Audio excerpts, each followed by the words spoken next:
अस्सलाम वालेकुम dear students, आप देख रहे हैं सैयद अली एकेडमी। और आज की इस वीडियो के अंदर हम एवोल्यूशन के एक लास्ट टॉपिक के साथ हाजिर हैं।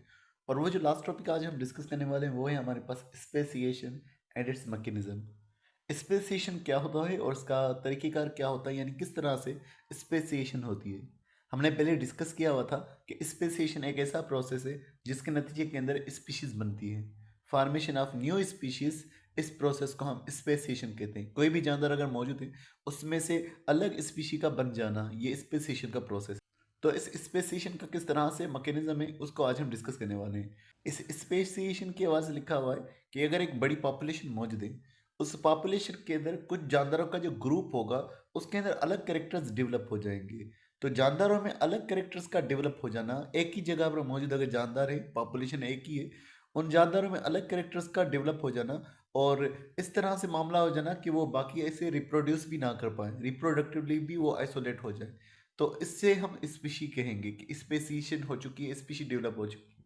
क्योंकि स्पीशी होते हैं वो जानदार है जो रिप्रोडक्शन ना कर सके। मतलब कि एक बड़ा इलाका है, एक जंगल है जिसमें मौजूद है हमारे पास कुछ एनिमल्स। अब उन एनिमल्स में कुछ एनिमल्स का जो ग्रुप है वो ऐसे हो गए कि वो बाकियों के साथ रिप्रोड्यूस नहीं कर सकते, वो आपस में ही रिप्रोड्यूस कर पाते हैं।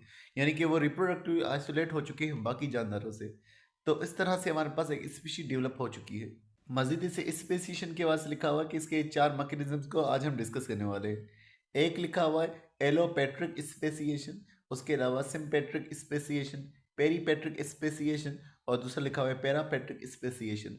तो सबसे पहले इन्हीं को हम डिस्कस करते हैं, इन 4 किस्मों को समझते हैं कि ये मैकेनिज्म कैसे काम करता है। सबसे पहले बात की जा रही है सिम्पेट्रिक स्पेसिएशन के हवाले से। इस सिम्पेट्रिक स्पेसिएशन का मकसद ये है कि एक बहुत बड़ी पॉपुलेशन मौजूद है, सारी पॉपुलेशन एक ही जगह पर मौजूद है, तो उनकी जगह भी बदल नहीं रही। तो एक ही जगह पर जानदार मौजूद है, लेकिन क्या हुआ कि जो जानदार एक जगह पर मौजूद हैं उन जानदारों के एक ग्रुप के अंदर इस तरह के कैरेक्टरिस्टिक्स आ जाएं कि वो अपने ओरिजिनल स्टॉक के साथ, अपने ओरिजिनल ऑर्गेनिजम्स के साथ में मेट ना कर सकें। तो इस तरह की स्पेसिएशन को सिम्पेट्रिक स्पेसिएशन कहा जाता है। जैसे कि अब यहाँ पर सिम्पेट्रिक स्पेसिएशन को देख रहे हैं, यहाँ पर जो एक गोल दायरा दिखाया हुआ है वो जानदारों की पॉपुलेशन को दिखाया हुआ है कि इसी इलाके तक जानदार मौजूद हैं। अब यहाँ पर आप देख रहे हैं कि ये वही पॉपुलेशन मौजूद है और इस पॉपुलेशन के अंदर आपको येलो कलर नज़र आ रहा है। येलो कलर से यहाँ पर मुराद ये है कि उसी सेम पॉपुलेशन के अंदर अब चेंज आ चुका है। जेनेटिक पॉलीमॉर्फिज्म हमें देखने को मिल रहा है। जेनेटिक पॉलीमॉर्फिज्म का मतलब कि ये है कि यहाँ पर अब डीएनए जो है वो चेंज हो चुका है, यहाँ पर अलील जो है वो चेंज हो चुके हैं। तो इस तरह से यहाँ पर ये वाली जो पॉपुलेशन है ये बाकी पॉपुलेशन से अलग हो चुकी है और वो रिप्रोड्यूस भी नहीं कर सकती। अब यहाँ पर वही बात दिखाई जा रही है कि एक ही पॉपुलेशन के अंदर एक अलग तरह की स्पीशी की डेवलपमेंट हो चुकी है और इस तरह से एक ही ग्रुप में से एक अलग ग्रुप निकल आएगा जानदारों का। तो स्पेसिएशन इस तरह से यहाँ पर हो जाएगी। अब यहाँ पर सिम्पेट्रिक स्पेसिएशन के रीजंस को डिस्कस किया गया है कि किस वजह से सिम्पेट्रिक स्पेसिएशन होती है, कि जानदार जब एक ही जगह पर मौजूद हैं तो एक जगह पर रहते हुए उनमें जेनेटिक चेंज किस तरह से आ सकता है। तो इसकी एक पहली वजह यहाँ पर लिखी हुई पॉलीप्लोइडी, यानी कि क्रोमोसोम के नंबर में फ़र्क आ जाना। उसके अलावा दूसरा चीज़ यहाँ पर लिखी हुई है हैबिटेट डिफरेंटिएशन, हैबिटेट में फ़र्क आ जाना।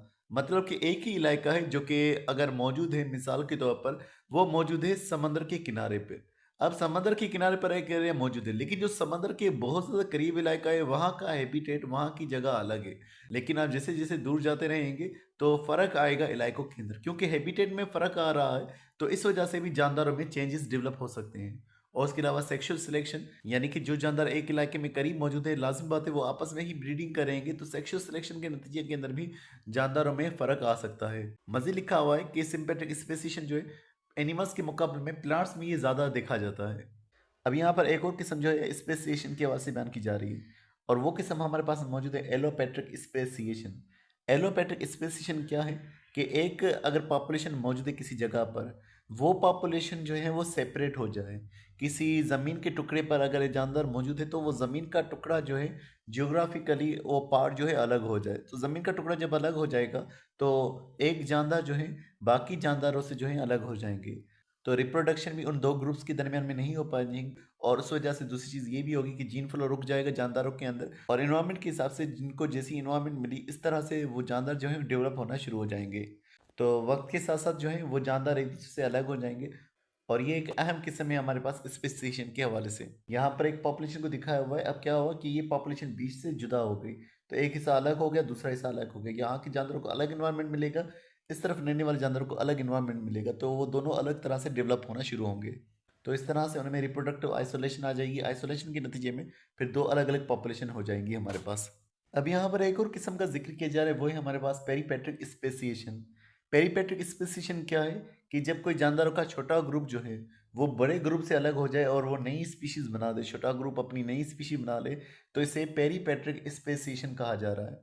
अब ये बेसिकली एलोपेट्रिक स्पेसिएशन की ही तरह है। एलोपेट्रिक स्पेसिएशन की तरह जैसे कि जियोग्राफिकल आइसोलेशन मौजूद थी, तो यहाँ पर भी जियोग्राफिकल आइसोलेशन मौजूद है, यानी कि ज़मीन के टुकड़े अलग हो सकते हैं, जानदारों के बीच में कोई सेपरेशन आ सकती है और इस वजह से वो एक दूसरे के साथ रिप्रोड्यूस नहीं कर पाते। लेकिन मामला यहाँ पर ये है कि जो पॉपुलेशन अलग होगी वो बहुत ही छोटा ग्रुप होगा जानदारों का, यानी एक बड़े जानदारों के ग्रुप में से एक छोटा सा ग्रुप अलग हो जाए और फिर वो अपने हिसाब से नए कैरेक्टर्स को डेवलप कर दे, नए इन्वायरमेंट में वो वहाँ पर मौजूद हो, तो इसे हम पेरीपेट्रिक स्पेसिएशन कह रहे हैं। जैसे यहाँ पर पेरीपेट्रिक स्पेसिएशन के वास्ते लिखा हुआ है कि एक जानदार जो है एक ही जगह पर मौजूद है।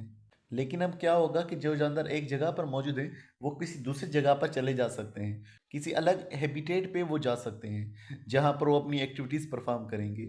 जानदार जिस जगह पर अपनी एक्टिविटीज़ परफॉर्म करता है उस जगह को हम निच कह रहे होते हैं। तो जानदार जो है, यहाँ मौजूद जानदारों का ग्रुप जो है वो तो ज़्यादातर यहीं पर मौजूद है, लेकिन एक छोटी सी पॉपुलेशन एक अलग जगह पर दाखिल हो चुकी है। अब ये इलाका इस इलाके से जियोग्राफिकली डिफरेंट मौजूद है, तो क्योंकि इलाकों में भी फ़र्क आ चुका है, तो इस तरह से यहाँ मौजूद जानदारों में अलग करेक्टरिस्टिक्स डेवलप होना शुरू हो जाएंगे। तो वक्त के साथ साथ ये वाले जानदार डिफरेंट हो जाएंगे, तो इस तरह से भी इस पॉपुलेशन में से हमें दूसरी पॉपुलेशन बनती हुई नजर आ जाएगी। इस ग्रुप में से हमें एक और स्पीशी देखने को मिल जाएगी, जैसे कि यहाँ पर इस तस्वीर में बनाया हुआ है। अब हम यहाँ पर जिक्र करें पेरापेट्रिक स्पेसिएशन के हवाले से। ये स्पेसिएशन की वो किस्म है जिसमें जानदार जो होते हैं, पॉपुलेशंस जो होती हैं, जानदारों का जो ग्रुप होता है वो एक दूसरे से ज़मीन के टुकड़े की वजह से अलग नहीं होते। लेकिन मामला ये है कि ज़मीन का एक टुकड़ा है, वहाँ पर हैबिटेट्स अलग अलग हो सकती हैं, वहाँ पर इलाके अलग अलग हो सकते हैं, उनमें इन्वायरमेंट अलग अलग हो सकता है। तो जानदार जो एक जगह पर मौजूद है वो दूसरे हैबिटेट में चला जाता है। जब जानदार दूसरे हैबिटेट में चला चुका है और पेरेंट स्पीशीज अलग हैबिटेट में मौजूद है, तो उनके दरमियान में फिर भी ये मौका हो सकता है कि उनमें इंटरब्रीडिंग हो सकती है। यहाँ पर रिप्रोडक्टिव आइसोलेशन जो है वो ज्योग्राफी के हिसाब से नहीं होती, तो जानदारों में इंटरब्रीडिंग भी आपस में हो सकती है। लेकिन मामला ये होगा कि जो जानदार दूसरे इलाके में गए हुए हैं उनके अंदर अलग फीचर्स डेवलप हो सकते हैं, क्योंकि उनकी हैबिटेट अलग है, तो उनकी हैबिट्स और उनके फीचर्स ये दोनों अलग अलग हो सकते हैं। मज़े लिखा हुआ है कि अगर उनमें रिप्रोडक्टिव आइसोलेशन हुई, मतलब कि वो जानदार बाकी जानदारों से अगर रिप्रोड्यूस नहीं कर पा रहे, तो उसकी वजह बिहेवियर होगा, यानी कि उनकी खुद की सिलेक्शन होगी, ना कि कोई ज़मीन की वजह होगी, क्योंकि ज़मीन का टुकड़ा तो साथ में मौजूद है। तो बिहेवियर के एतबार से वो एक दूसरे के साथ में रिप्रोड्यूस नहीं कर पाएंगे। अब इसकी एक बड़ी मिसाल जो होती है वो छोटी छोटी पॉपुलेशंस में होती है, जिनको हमने मिसाल के तौर पर नाम दिया हुआ था डीम्स।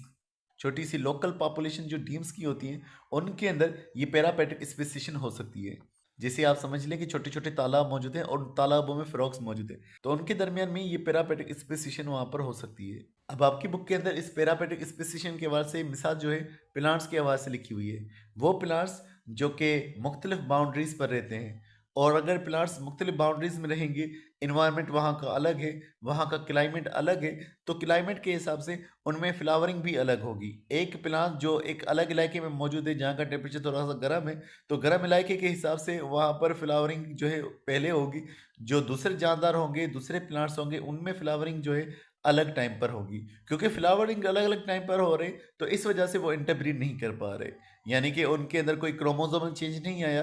हालांकि वो दोनों ही सेम स्पीशीज मौजूद थी, लेकिन क्योंकि उनके अंदर फ्लावरिंग अलग अलग टाइम पर हो रही है, तो उस वजह से वो आपस में क्रॉस पॉलिनेशन नहीं कर पाएंगे, जिस वजह से उनके अंदर जो है फिर आहिस्ता आहिस्ता से चेंज आना शुरू हो जाएगा। अब यहाँ पर जो इनका इंटरब्रीड ना करना है वो बेसिकली बिहेवियर की वजह से है, वरना इलाका भी उनका तकरीबन सेम है, वो आसपास करीब ही मौजूद है, लेकिन अपने बिहेवियर की वजह से, फ्लावरिंग की ओपनिंग की वजह से वो आपस में ब्रीड नहीं कर पा रहे।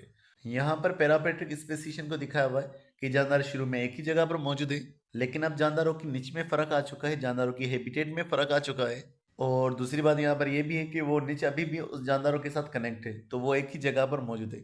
लेकिन क्या हो चुका है कि यहाँ का इन्वायरमेंट अलग और यहाँ का इन्वायरमेंट अलग, तो इस हिसाब से ये जानदार जो है अलग डेवलप हो चुके हैं। तो इस तरह से दो अलग स्पीशीज डेवलप हो चुकी हैं। तो बेसिकली ये जिक्र किया जा रहा है इस पेरापेट्रिक स्पेसिएशन के हवाले से। तो ये स्टूडेंट्स, आज की में बस इतना ही था। उम्मीद करता हूँ ये वीडियो आपको पसंद आई होगी। इंशाल्लाह नेक्स्ट वीडियो के अंदर अब हम नेक्स्ट चैप्टर को जिक्र करेंगे, लेकिन मेरी आपसे राय ये होगी कि आप मुझे कमेंट में बताएं कि आपको कौन सा चैप्टर चाहिए, तो उसी को डिस्कस किया जाएगा। तो मिलते हैं नेक्स्ट वीडियो में, तब तक अपना बहुत सारा ख्याल रखिएगा। अस्सलाम वालेकुम।